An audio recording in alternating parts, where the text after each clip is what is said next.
Does anybody believe the Communist Chinese government? No. Not me, not you, not the WHO. Nobody believes them. The Chinese people don't believe it, okay? And they're already speaking up against it. They would speak up more, except for they'll go to prison, okay? Now, why is this not political? I'm going to mention it again. When one party dominates, as the Democrats do right now, those on the outside suffer. And this is nothing new. It's part of the we have a two-party system in this country. It's worked very well, but it's not perfect. And again, I'm not Democrat bashing, because here's what you need to consider.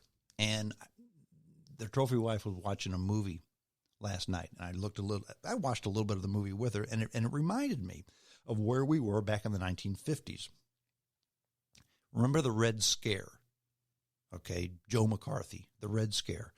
That was a case in the 50s when Republicans were in charge in the 1950s, and the Russians were becoming prominent. They were taking over countries. The Chinese were taking over Asia, and the dominoes were falling. And in this country and in the Western world, we were afraid that the communists were now going to take over the world, okay? And they had the Red Scare. And basically what that was calling Hollywood people and calling them communists and having them testify and try to find out who the communists were in Hollywood, okay? One of those actors who was called to testify and blacklisted was an actor named John Garfield. Now, most of you probably never heard of John Garfield, most of you younger people, but he was one of the leading men back in the 1940s and into the early 50s, okay? And basically, because he wouldn't testify, he was banned. He was blacklisted. This would be the equivalent of, I don't know, not Tom Cruise, because he's been around for a long time. Who's the hottest actor right now? I don't even know. I'll just say Tom Cruise or Brad Pitt, or I guess Johnny Depp used to be.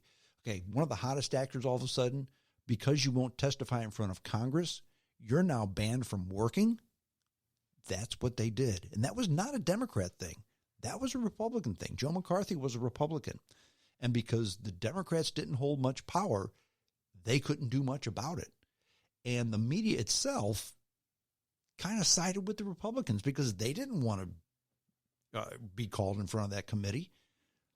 So the media took the side of government, just like social media is now taking the side of government. Well, when John Garfield was blacklisted, it caused an unbelievable amount of stress, and he died of a heart attack at age 39, okay? And the obituary even said it led to the stress of he was in the middle of a divorce, he couldn't work, he was going to go broke, and he died of a heart attack at age 39. That's why many of you never heard of John Garfield, because by the middle 50s, his career had just started to take off, and he was done. He died. That was a Republican thing, not a Democrat thing. But now the shoe's on the other foot, and the Democrats are in charge. And social media is the new media in charge, not just newspapers and radio and television. And the worm always turns. The worm always turns. Justice and fairness is always the best policy. Now it's our turn is never the best policy. And that's what we have now. Okay, now it's our turn. Not so much with this whole social media thing, with the Wuhan virus, with the coronavirus. All of a sudden, all the social media people just going in lockstep with the government. But the whole defund the police thing, we go from one extreme to the other. Okay? Case in point.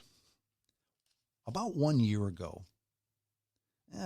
let's rephrase that. About 1 year after the whole defund the police enforcement laws began to upend municipal budgets, many American cities, they're now restoring money to their police departments by asking them to spend more. Even in New York City, for example, Mayor Bill de Blasio said he would reinstate $92 million for a new precinct after scrapping the project last summer. The mayor of Baltimore, who led city efforts as a county councilman to cut the police budget by $22 million. In fact, they liked him so much they elected him mayor. Now he proposed a $27 million increase, $27 million. So he proposed to cut the budget by $22 million, and now he's increasing it by $27 million. After attacks on Asian Americans and the rise in homicides in Oakland, California, city lawmakers in April restored $3.3 million of the $29 million in police cuts. And the mayor is now proposing to increase the budget by $24 million. In other words, back to where it used to be, just about. Los Angeles mayor has proposed an increase of $50 million after the city cut $150 million from its police department last year. Now, check this out. In the nation's 20 largest local law enforcement agencies, city and county leaders want funding increases for 9 of the 12 departments where next year's budgets had already been proposed. And these increases range anywhere from 1% to 6%. In other words, the budgets have been set. And now they're saying, nope, we need to change the budgets and give the police more. After they've already raised them once. Now they want to go back and raise them even more. Now, many U.S. cities, most all of which are led by Democrats, who supported protesters' calls to defund the police. Now, that's a term that activists have used in different ways, defund the police. Sometimes it's a push for simply shrinking the size of the police force, but then shifting resources from law enforcement to social services. Now, those demonstrations led by Black Lives Matter and affiliated groups, this all followed the killing of George Floyd by the Minneapolis police officer. Now, city officials have found it difficult to keep police budgets down after crime rates rose. Murder rates are up double digits in many or most cities. In the last 3 months of 2020, homicide rates rose 32.2% in cities with a population of at least 1 million. Think of that. Almost a third in all cities over 1 million, or at least 1 million. That's according to the FBI. This isn't from some wacky source. These are FBI statistics. Law enforcement officials and criminologists both say pandemic stress and police pullback amid protests are likely contributors. Now, Michael Nutter, the former progressive mayor of Philadelphia and a Democrat, said, and I quote, "It's hard to have a serious conversation with folks about cutting a police department's budget when crime is up." There it is in a nutshell.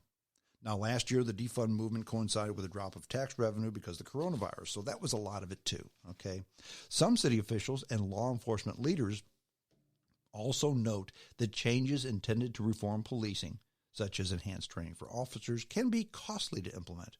And some neighborhood groups also worried about police cuts amid the rise in crime. I talked about that before. Yeah, we need to cut the police presence in these neighborhoods. And that was a big thing for everybody, except for the people in those neighborhoods. They never wanted that. Now, according to Interrupting Criminalization, and this is an initiative at the Bernard Center for Research on Women, they actually support defunding the police. Organizers successfully pushed for $840 million in police spending cuts across the U.S. and $160 million in shifts to other social programs. Now, cities cut another $35 million by canceling contracts with departments to patrol schools. Yeah, that'll help. Just take the police out of the schools. They didn't even want them in the schools. So let's do the quick math. That's $1 billion in police cuts. $1 billion. And that's according to these people who were looking to do that. Now, cities under Justice Department scrutiny for their policing, like Baltimore and Minneapolis and Louisville, often have to spend money to implement these mandated changes. In other words, if you need to give more training to officers, or if you need to put body cameras on them, that costs money. Now, if you want to fix policing, you have to hire cops. You have to train them differently and hold them accountable. That's according to Chuck Wexler. Who's he? He's the Police Executive Research Forum's executive director. In other words, he's a cop. The notion that taking away resources is going to improve policing is ridiculous. In Minneapolis, where George Floyd was killed, the city cut $8 million from the department last year. They've already restored $6.4 million of it to hire new officers because lots of them retired, and a huge rising crime rate. In Baltimore, Mayor Brandon Scott took office in December after he campaigned on a promise to re-image the police department. Now, last year, as city council president, he successfully championed an effort to reduce the proposed police budget at the time by $22 million. So he gets in office and gives them an extra $27 million. Okay? Now, China Terrell, she's in Baltimore. She lives there, and she was stunned on Wednesday morning when her husband was assaulted on the street, and the mugger stole his Apple Watch and his iPhone. Now, Ms. Terrell, who's the chief executive of a local economic development nonprofit, said it was the most close-to-home example of the rising crime rate that she's read about in her city. Ms. Terrell, who's running for state legislative seat as a Democrat, said she doesn't blame Mr. Scott's reduction of the police budget for her husband's assault. In fact, she thinks that eliminating economic inequality and vacant lots from the community is the best way to curb crime. However, she opposes defunding the police. Now, adding more funds to police, she said, can help pay for the new training and recruitment protocols for the officers, with the goal of making police forces more equitable and engaging the communities that they serve. And I'll quote Ms. Terrell, I think it's important to rethink and reimagine how we think about law enforcement, but to implement whatever we think is a better idea is going to cost more money, not less. That's something the literal words of defund the police don't grapple with. This is a very progressive lady who understands. Now, Mr. Scott, the mayor, said he supports lowering the police budget over time, but worries that rushed and ineffective cuts could provide the fuel for crisis. Now, I think the residents of Baltimore, this is what Mr. Scott said, I think the residents of Baltimore are expecting me not only to do the right thing, but to do the right thing in the right place. Let's go back to Oakland. They cut $14 million from the police budget last summer. And they took and had a new program where mental health specialists respond to mental health crisis calls instead of police. And they shift some functions like crossing guards and other departments to people who aren't the police as well. Now, in December, facing a budget crunch, Mayor Libby Schaaf said the department needs to cut another $15 million. Oakland Police Chief LaRon Armstrong said the department chose to cut walking patrols. This was a team that worked to prevent retaliatory gang shootings and a detail that policed what they call sideshows. That's where they're informal gatherings of street crowds where they show off their cars and they race up and down the street. You've seen it here in St. Louis. Now, by mid-April, there had been 41 homicides, 13 more than the period of last year. And that's a big-time number. By mid-April, 3.5 months into the year, 13 more people had been killed. And the year before that, crime had been up too. Now, sideshows proliferated. And here's the thing. When did Ms. Schaaf decide, okay, we need more police? That's when one occurred right next to her house. Okay? In other words, oh my gosh, it's happening in front of my house. So now we have to have more money for the police. Okay? And also, these attacks on Asian Americans that have been in the news, Ms. Schaaf said, well, that happens because we took the walking police officers off the street. What's missing in the defunding conversation in our city, says Ms. Schaaf, is the police chief. The police chief says what's missing in the defunding conversation in our city is facing a huge increase in violent crime. Okay? Even John Jones, who's a community leader in East Oakland, said where most of these homicides occur in Oakland, said the people in his neighborhood don't want fewer officers. They want better ones.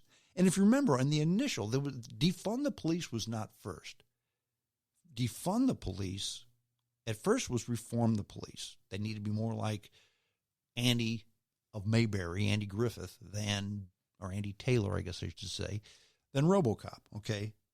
And then reform the police turned into defund the police. A community leader from East Oakland says that's not what we want. In fact, he says the people in his neighborhood, they want the police to, number one, stop killing and harming us, okay? And number two, they want them to do their jobs. When bullets are flying through your